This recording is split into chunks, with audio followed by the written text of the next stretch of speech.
안녕하세요.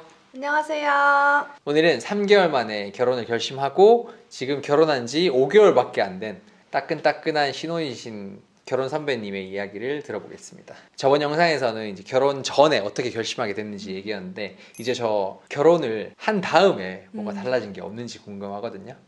일단 엄청난 변화라기보다는 네. 함께 있으면서 서로에게 물드는 게 제일 큰 변화인 것 같아요.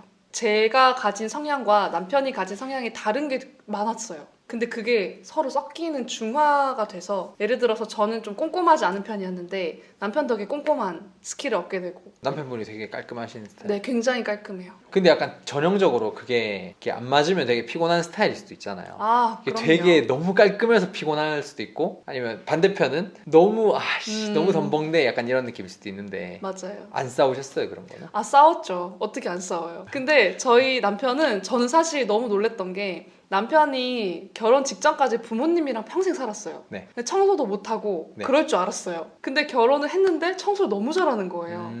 전 자취한 지 오래됐거든요. 네. 대학교부터 했으니까. 네. 근데 저보다 청소를 잘해가지고 이제 그것 때문에 혼났죠. 제가 좀 더 해줬으면 좋겠다. 그래서 이제 제가 그걸 좀 더 맞춰줄 거 맞춰주고. 네, 맞춰주고. 근데 그게 맞는 말이니까. 그쵸. 말도 안 되는 소리면 이제 커트했을 텐데. 말도 안 되는 소리는 뭐 하는 거 없나요? 그런 건 남편분이? 없어요. 없어요? 아, 되게 합리적이에요, 저희는. 그러면 결혼 생활을 하시는데 전혀 불만이 하나도 없으신 거예요? 지금은 없는 것 같아요. 근데 5개월밖에 안 됐으니까 없는 걸 수도 있어요. 아 그럴 수도 있죠.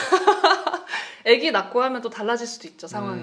그쵸? 일단 지금까지는 너무 좋다. 네, 너무 좋습니다. 그러면 이제 결혼을 해보시니까 네. 그냥 저도 궁금한 거거든요. 네. 저도 결혼을 이제 할 생각이 충분히 있어서 결혼을 할 때 무조건 이거는 꼭 봐야 되더라. 진짜 해보니까 진짜 이게 맞더라 하는 네. 게 있어요. 저는 가치관이요. 되게 헷갈려하는 것 중 하나가 네. 취향이 맞는 사람을 결혼할 사람이라 착각하는 친구들이 많아요. 근데 그게 아니에요. 내가 골프를 좋아하는데 그 사람도 골프를 좋아해. 네. 영화를 좋아하는데 영화를 좋아해. 그게 맞는 게 중요한 게 아니라 가치관의 결이 맞아야지 취향은 달라도 돼요. 인정을 해주면 되니까 서로. 어떤 가치관이 맞으셨나요? 예를 들어서 저랑 남편 같은 경우에는 아이를 키울 때 육아, 네. 부모님한테 하는 거 이런 것들에 대한 합의를 많이 하고 결혼을 했어요. 그 결이 거의 비슷했어요. 그러니까 저는 제가 K 장녀 전형적인, 남편은 전형적인 K 장남. 아 진짜요? 근데 제가 예전에 진짜 막내분을 만나봤었는데 몇 네. 분을 네. 솔직히 얘기하면 조금 달라요.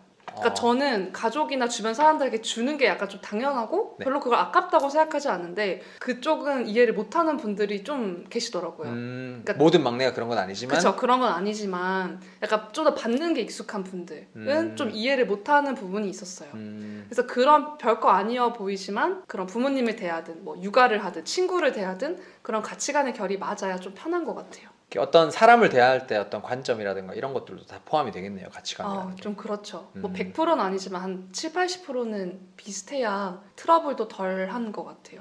네.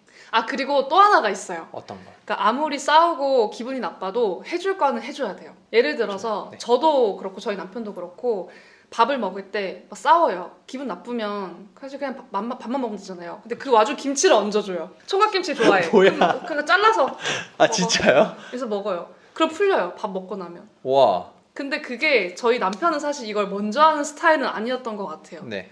근데 제가 일부러 그렇게 하니까 풀리더라고요. 와 총각김치 대박이다. 그렇죠? 약간 그 짤 중에 이런 거 있잖아요. 막 남녀가 소리치면서 싸우다가 갑자기 비가 오니까 남자가 막 싸우면서 우산 씌워주면서 막 싸우는 그거예요. 아. 그거예요. 아, 남편이 그 얘기를 했었어요. 제가 결혼 전에도 전 싸워도 항상 할 건 다 해주거든요. 네. 그걸 보고 이 사람을 잡아야겠다라고 느꼈대요. 약간 결혼 전과 후의 노하우가 다 녹아져 있네요 이게. 맞는 것 같아요. 네. 그냥 결국 본질을 지켜라 이거죠, 사실.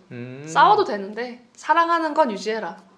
물론 이제 뭐 결혼 몇 년 차 이상 N년 차 분들이 보실 때는 에이 신혼이라서 저러지라고 하실 수도 있지만 맞아요. 어쨌든 뭐 이렇게 하는 게 어디야. 그쵸. 신혼에도 안 하는 사람도 있을 거 아니에요. 그쵸. 그럼요. 노력인데 다. 그렇죠. 저도 그렇게 생각하는 게 신혼이라서 그런 거야라고 하기에는 이 사람이 만약에 신혼 때 이런 노력을 했다면 뭐 N년 차가 됐을 때 다른 종류의 노력을 하지 않을까 이런 생각도 들 것 같아요. 그쵸. 마음가짐의 문제인 것 같아요. 그렇죠. 애초에 신혼 때 그런 노력을 하지 않은 사람이 N년 차가 된다고 해서 노력을 뭐 더 하진 않을 것 같다 이런 생각이 듭니다. 맞습니다. 근데 이제 이게 결혼을 크게 막 긍정적으로 보지 않으시는 분들도 있잖아요. 그런 분들이 이제 이런 생각을 하실 수도 있어요. 그렇게까지 내가 맞춰가면서 굳이 결혼 생활을 해야 돼? 혼자 살면 편하고 굳이 맞출 필요 없이 온전히 나를 위해서 살 수 있는데, 그런 분들한테 뭐 해주고 싶은 말이 있으신가요? 일단 결혼이라는 거는 서로 함께 맞춰야 되는데 나는 맞추고 싶지 않다는 사실 결혼을 안 하시는 게 맞다고 생각해요. 굳이 억지로 바꾸지 말고. 그럼요. 네. 별로 할 필요 없는 것 같아요. 저도 20대 중반에 그 생각이었기 때문에 굳이 결혼할 필요는 없었던 것 같고 그때 했어도 이혼했을 거예요. 그런 생각을 했으면 솔직하다. 애초에 그렇지 않아요? 맞아요. 그러니까 본인이 결혼을 할 때 마음의 준비가 돼 있어야 돼요. 나는 맞출 준비가 어느 정도는. 그걸 자존심 싸움이라 생각하지 않고. 근데 그거를 좀 굽히고 낮춰서 서로 같이 맞춰가면은 그 행복이 정말 몇 배가 돼요. 어떤 행복인가요? 뭐 예를 들어서 이 세상에 무조건 내 편이 있구나라는 확신만 있어도 사람이 삶을 더 풍요롭게 살 수 있다고 생각하거든요. 그러니까 마음의 풍요가 달라지죠. 마치 이런 느낌이죠. 내가 돌아갈 집이 있고 없고의 차이 느낌? 정말 맞는 말이에요. 물론 이렇게 여기저기 여행 다니면 좋지만 사실 뭐 결국엔 뭐 집 나가면 이렇게 고생이다, 집이 그쵸. 최고다, 뭐 맞는 이런 말입니다. 말이 있는 것처럼 약간 집이 생긴 느낌이라 좋은 것 같아요. 그래서 저도 사실 결혼을 하고 싶은 거긴 하거든요. 그리고 저는 결혼을 생각하시는 분들한테 꼭 해드리고 싶은 말이 있어요. 그러니까 친구들이나 주변 사례를 보면은 너 내가 이런 거 좋아하니까 난 이렇게 사니까 이런 걸 꼭 해줬으면 좋겠어 라고 강요를 하는 부분이 되게 많아요. 실제로 결혼 준비할 때도 그 강요 때문에 마찰이 빚어지는 경우가 굉장히 많거든요. 근데 강요는 최대한 하지 않으시기. 왜냐면 내가 잘 못하는 부분을 그 사람이 채워줄 수도 있고 반대로 그 사람이 못하는 걸 내가 채워주면서 서로 가정 밖에서 오는 그런 공격들을 쳐낼 수 있는 거거든요. 같으면 그 영역만 쳐내는 거예요. 다르면 이 모든 영역을 쳐낼 수 있는 거예요. 지킬 수 있고 가정을 방어할 수 상호 있고. 보완이군요. 그럼요.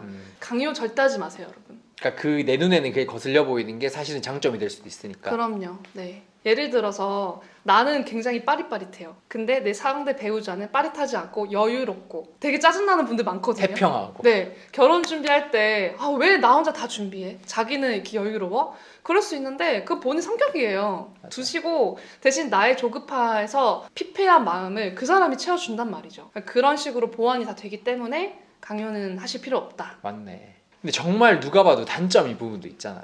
그쵸. 예를 들어. 그런 건 있죠. 그런 부분들은 지적을 해도 되죠.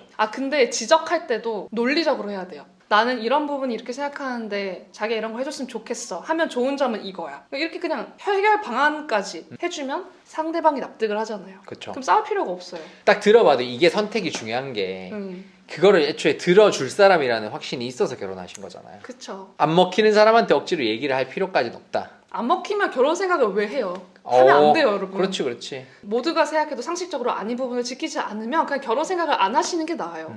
저는 힘든 결혼 생활을 별로 지향하지 않아요. 그럴 바엔 혼자 행복한 게 낫다고 그렇죠, 생각해요. 그렇죠. 결혼을 위한 결혼이 그래서 좀 위험한 거기도 하고. 그렇죠. 뭐 나이가 몇 살이 됐든 본인이 행복한 결혼 생활이 그려지는 결혼하셔야지 급해서 하시면 절대 안 되죠. 그래서 아까 얘기했던 뭐 느긋함과 조급함의 차이 이 정도는 성향이 다른 거기 때문에 이해를 해주는 게 맞는데 예를 들어서 뭐 한쪽이 술 먹고 폰 꺼놓고 연락 안 되는 게 다반사 이런 건 상식적으로 말이 안 되는 거잖아요. 누가 봐도 아니죠. 그거. 그렇죠. 그런 걸 용납하면 안 되죠.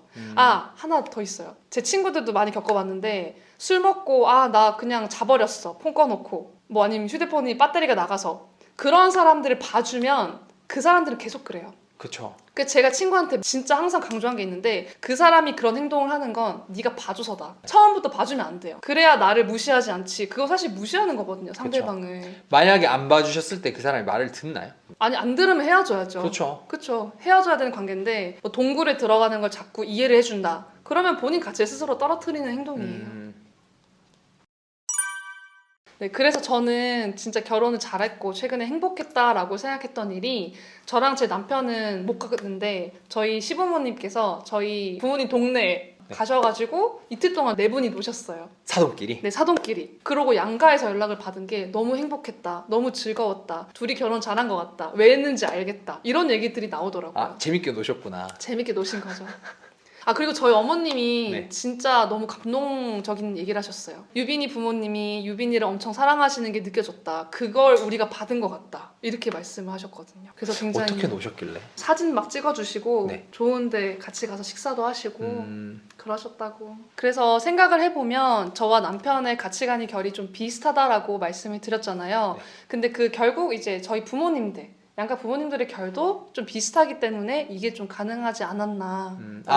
그 가치관은 부모님들한테 영향을 많이 받았으니까. 그렇죠. 이것도 전략이에요. 저희 남편은 35년간 부모님과 살았어요. 그러면 그 사람에게 누가 제일 영향을 줬겠어요? 무조건 부모님이죠. 그러니까 저 같은 경우는 10몇 년을 떨어져 살았기 때문에 좀 덜 할 수 있지만 그쪽은 더 세요. 그러니까 저는 애초에 부모님 얘기를 많이 했어요, 서로. 가족 얘기를 많이 하는 것도 중요하군요. 타바사겠지만. 물론이죠. 네. 그래서 그 결혼 전 얘기하는 영상에서 말씀하셨다시피 그 부모님을 봐야 된다. 그렇죠. 부모님은 자식의 거울이니까요. 아무래도.